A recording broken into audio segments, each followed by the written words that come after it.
ज्ञान विहार विद्यालय चिलसरिया। मुझे आशा है कि आप घर पे होंगे, सुरक्षित होंगे। हमारा जो चैप्टर था वो चल रहा था लास्ट वीडियो में संधि। संधि के अंतर्गत संधि की परिभाषा, संधि के भेद और स्वसंधि के जो भेद हैं उस स्वसंधि के भेद मैंने आपको बताए थे, उनका क्रम से मैंने लेखन भी किया था। अब आपको मैं जो स्वर संधि का भाग था दीर्घ स्वर संधि, उसकी विस्तृत जानकारी मैंने आपको बताई थी कि किस प्रकार जो दीर्घ स्वर संधि जिसको अच संधि भी कहा जाता है, किस प्रकार इसमें जो पद होता है उसका संधि विच्छेद होगा और किस प्रकार हमें जो संधि के पद हैं उनका संधि विच्छेद करना है। तो उसके तहत मैंने जो आपको नियम बताए थे उन नियमों के आधार पर मैंने आपको कुछ उदाहरण भी करने के लिए दिए थे। मुझे आशा है कि आपने सारे उदाहरण कर लिए होंगे। अगर आपको किसी प्रकार का डाउट हो तो आप पुनः इसमें मेरे से पूछ सकते हैं। अब इसी स्वर संधि के अंतर्गत जो भाग होता है दूसरा भाग, तो दूसरा भाग मैंने आपको लिखा था, एक बार पुनः आपकी जानकारी के लिए लिखा था। स्वर संधि के जो भाग होते हैं वो है दीर्घ स्वर संधि, गुण स्वर संधि, वृद्धि स्वर संधि, यण स्वर संधि,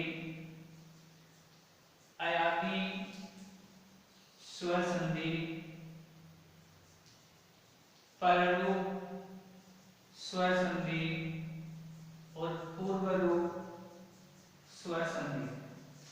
ये जो संधि के भाग हैं, इन संधि के भागों के अंतर्गत मैंने आपको दीर्घ स्वर संधि है उसकी विस्तृत जानकारी दी है। आज मैं आपके सामने इस वीडियो में जो गुण अच संधि होती है उस गुण अच संधि की परिभाषा तथा इसके जो उदाहरण है वो आपको समझाऊंगा। गुण जो स्वर संधि होती है, गुण स्वर संधि, इस गुण स्वर संधि की क्या परिभाषा होती है। पहले मैंने आपको कल जो स्वर थे वो स्वरों का मैंने आपको ज्ञान करवाया था। स्वर होते हैं दो प्रकार के, एक तो होता है ह्रस्व स्वर और दूसरा होता है दीर्घ स्वर। ह्रस्व स्वर और दीर्घ स्वर। ह्रस्व स्वर में मैंने लिखा था आपको ए, ई, उ और री। दीर्घ स्वर के अंतर्गत आ, ई, उ, री, ए, आई, ओ और औ, ये आते हैं आपके दीर्घ स्वर के अंतर्गत और ये आते हैं ह्रस्व स्वर के अंतर्गत। अब कल मैंने आपको दीर्घ स्वर संधि की जो परिभाषा थी वो बताई थी। आज मैं आपको गुण जो स्वर संधि है इस गुण स्वर संधि के बारे में बता रहा हूं कि इसकी परिभाषा क्या होती है। इसमें मैंने पद भी बताया था आपको, एक पूर्व पद होता है और एक उत्तर पद होता है। अब इन दो पदों के आधार पर आपको इस संधि का विशेष ध्यान रखना है और सीक्वेंस आपको जो क्रम है संधि का इसी क्रम से याद रखना है ताकि आपको किसी प्रकार की कोई परेशानी नहीं हो। स्वरों के माध्यम से आप इस संधि को आसानी से समझ पाओगे। तो गुण स्वर संधि जो है, इस गुण स्वर संधि की परिभाषा होगी, यदि संधि विच्छेद पदों में पूर्व पद का अंतिम वर्ण ए अथवा आ हो, ये विशेष ध्यान रखना है। पूर्व पद का अंतिम वर्ण ए अथवा आ, यानी पूर्व पद के अंतिम वर्ण में ए या आ की मात्रा होनी चाहिए या फिर ए या आना चाहिए। तथा उत्तर पद का प्रथम वर्ण ई अथवा ई हो तो संधि करते समय दोनों वर्ण मिलकर ए हो जाता है। ये इसका एक नियम, यानी कि पूर्व पद के अंत में ए अथवा आ होना चाहिए तथा उत्तर पद का प्रथम वर्ण ई और ई से प्रारंभ होता है। तो जब संधि करेंगे तो संधि करते समय पूर्व पद का अंतिम वर्ण ए अथवा आ तथा उत्तर पद का प्रथम वर्ण ई अथवा ई, ये दोनों मिलकर जब इनके बीच में संधि होगी तो उसका ए हो जाएगा। ये इसका पहला नियम है। इस संधि के अंतर्गत जो दूसरा नियम होगा इसका, उस दूसरे नियम में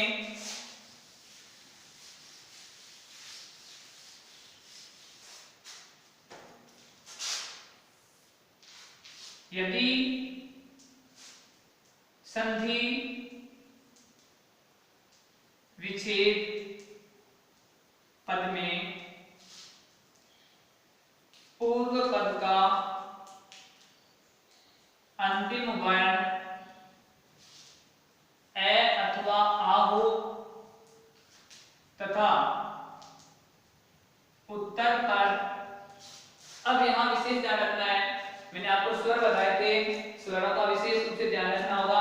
अब यहाँ पर देखो क्या आ गया, पूर्व पद के अंतिम वर्ण में ए अथवा आ, इस नियम में भी पूर्व पद का अंतिम वर्ण ए अथवा आ। अब यहाँ पर मैंने उत्तर पद का प्रथम वर्ण ई अथवा ई दिखाया है।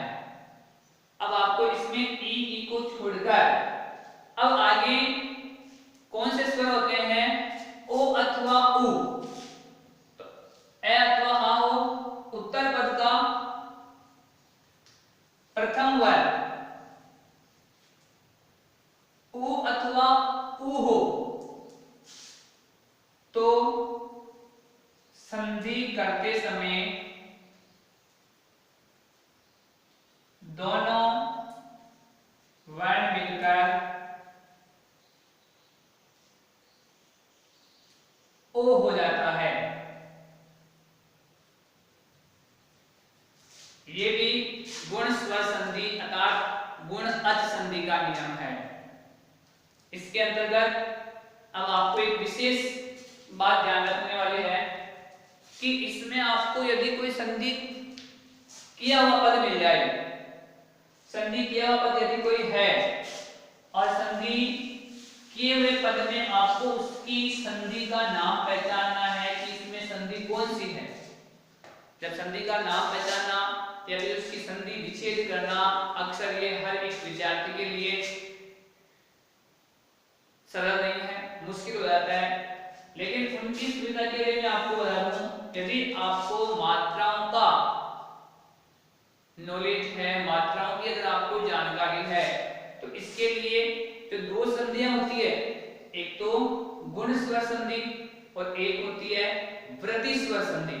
अब इन दोनों में किस प्रकार से डिफरेंस होगा वह आप मात्राओं के माध्यम से जान सकते हो। इसके लिए आपके लिए मैंने आसान बना दिया है कि जब आप मात्राओं को पहचानोगे तो मात्राओं को पहचानने पर आपको विशेष रूप से पता लग जाएगा कि इसमें मात्रा ये आने पर इसमें गुण स्वर संधि होगी और इसमें मात्रा ये आने पर इसमें वृद्धि संधि होगी।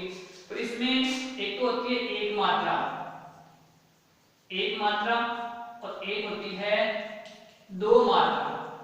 अब एक मात्रा का मतलब अभी मैंने जो आपके इस नियम में और इस नियम में लिखा है, एक मात्रा मतलब एक तो होती है एक ही मात्रा, जिसको हम विशेष रूप से किस प्रकार से लिखते हैं, एक ही मात्रा, और एक होती है ओ की मात्रा, जिसको हम विशेष रूप से लिखेंगे ओ की मात्रा। इस प्रकार ये जो दो मात्राएं हैं, यदि किसी पद का संधि विच्छेद हमें करना है तो इन दो मात्राओं से आप समझ जाओगे कि इसमें विशेष रूप से गुण स्वर संधि ही होगी और हम इसकी इस प्रकार से संधि करेंगे। नियमों के अंतर्गत मैंने आपको इसमें लिखा था एक की मात्रा कब लगेगी जब पूर्व पद का अंतिम वर्ण ए अथवा आ हो और उत्तर पद का प्रथम वर्ण ई अथवा ई हो। तो हमें ये विशेष ध्यान रखना है कि अब हमें यहाँ पर एक की मात्रा लगानी है और इसकी संधि हमें गुण स्वर संधि करनी है। फिर यहाँ पर ये मात्रा, ये भी एक मात्रा है, अब ये मात्रा होगी ओ की। तो यहाँ पर भी नियमों के अंतर्गत, इस नियम के अंतर्गत पूर्व पद के अंत में यदि ए अथवा आ हो और उत्तर पद का प्रथम वर्ण यदि उ अथवा उ हो तो वहां पर हमें उ की मात्रा लगानी है, ओ रखना है और ये उ की मात्रा से आप विशेष रूप से पहचान जाओगे कि इसमें गुण स्वर संधि ही होगी। अब उदाहरण के तौर पे जैसे आपको मैं उदाहरण बताता हूं, उदाहरण पे आपको विशेष रूप से ध्यान रखना है ए प्लस यानी ए अथवा आ के बाद में यदि ई अथवा ई आए तो किस प्रकार उसकी संधि करनी है, किस प्रकार उसकी संधि विच्छेद करना है। अब आपको विशेष रूप से एक मात्राओं का और दो मात्राओं का ध्यान रखना है। मैं आपको कुछ शब्द हैं अगले वीडियो में बताऊंगा कि किस प्रकार आपको इसमें संधि विच्छेद करनी है। तो सबसे पहले जैसे नियमों के अंतर्गत ए अथवा आ के बाद यदि ई अथवा ई आए तो उसका हमें ए बनाना है, यानी कि ये पूर्व पद है, ये पूर्व पद के अंत में होना चाहिए, पूर्व पद के अंत में, और ई अथवा ई होना चाहिए, होना चाहिए उत्तर पद के आरंभ में। ये जब आप इन दो ए अथवा आ के बाद में ए अथवा ए को समझ जाओगे तो उसका ए बनाना है। जैसे देव धन इंद्र है, देव धन इंद्र है, इस पद की हमें संधि करनी है, संधि विच्छेद पद की संधि करनी है।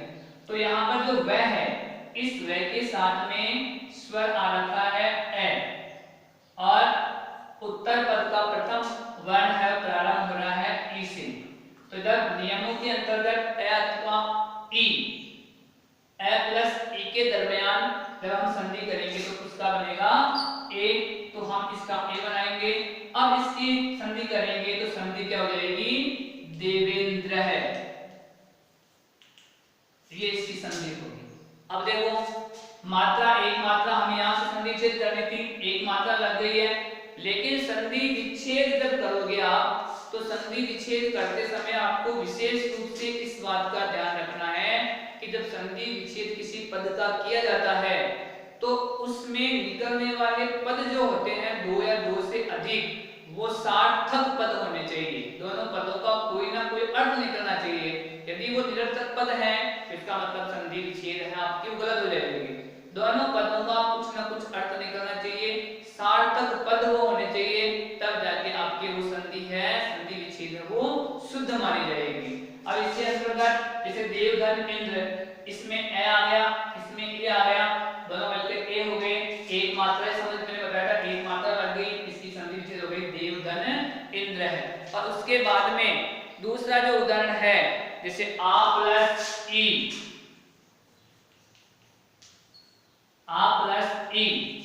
अब इसके अंतर्गत जैसे आपको संधि विच्छेद करनी है, जैसे महा धन इंद्र है।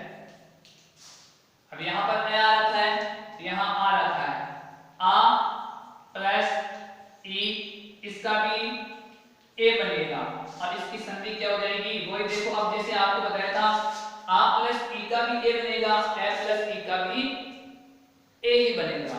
अब जब संधि करेंगे तो हमें एक मात्रा और लगानी है और पद क्या बन जाएगा, महेंद्र है, इसकी संधि रहेगी महेंद्र है। अब इसी प्रकार जैसे मात्रा छोटी की है, बड़ी की लगा देंगे, जैसे राका धन ईश है, राका धन ईश है। अब यहाँ पर कै के साथ में जो स्वर आ रहा है वो आ है और इधर मात्रा ई की है। जब इसकी संधि करेंगे तो वही चाहे ई ई मैंने दोनों लिखा है, इन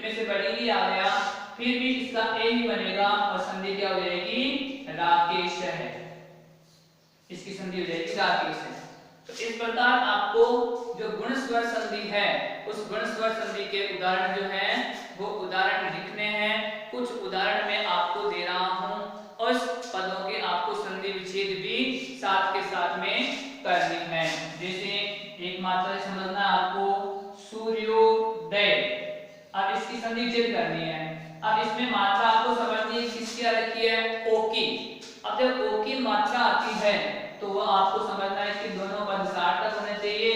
दोनों पद जब सार्थक होंगे, ओ की मात्रा जब आ रखी है तो हमें अब संधि विच्छेद करना है। और संधि विच्छेद करते समय विशेष ध्यान रखना है, ओ की मात्रा से संधि विच्छेद करना है। तो अब पूर्व पद का अंतिम वर्ण तो वही ए प्लस आ होगा। अब उत्तर पद हमें क्या रखना होगा, क्योंकि ओ की मात्रा लगने पर उत्तर पद का प्रारंभ उ अथवा उ से होता है। तो अब इसकी संधि विच्छेद करेंगे तो सार्थक पदों के अंतर्गत आ जाएगा सूर्य, और उत्तर पद हमें अब उ से प्रारंभ करना होगा तो क्या हो जाएगा, उदय। ये इसकी संधि विच्छेद हो जाएगी, सूर्य धन उदय, सूर्योदय। मुझे आशा है कि आपको अच्छी तरह से ये चीजें समझ में आ रही होगी, क्योंकि मैंने इससे पहले आपको 9th क्लास में इसका रिवीजन भी करवाया था। तो 10th की जो संधि थी मैंने आपको अच्छी तरह से बताई थी। अब इसी प्रकार जैसे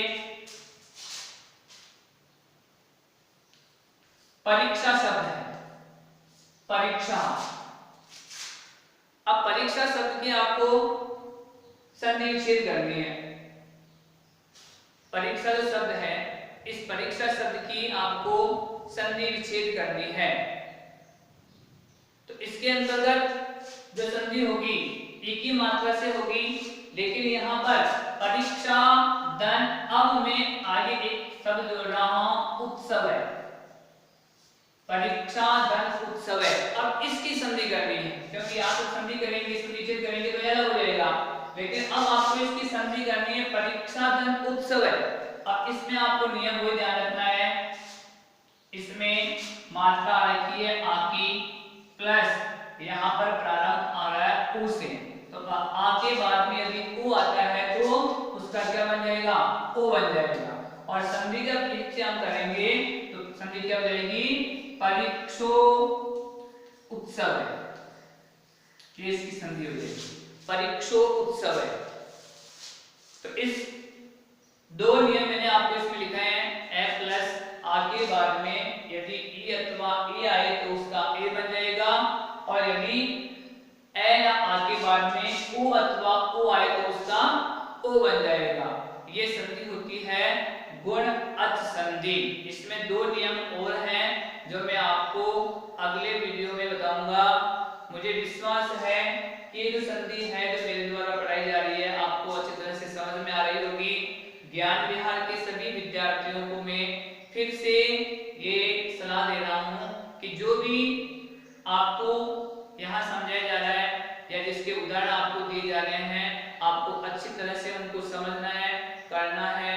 और इसके साथ ही आपको जो राज्य सरकार, केंद्र सरकार के जो आदेश दिए गए हैं कि घर पे रहना है, सुरक्षित रहना है, आपको अच्छी तरह से इन बातों को ध्यान में रखना है।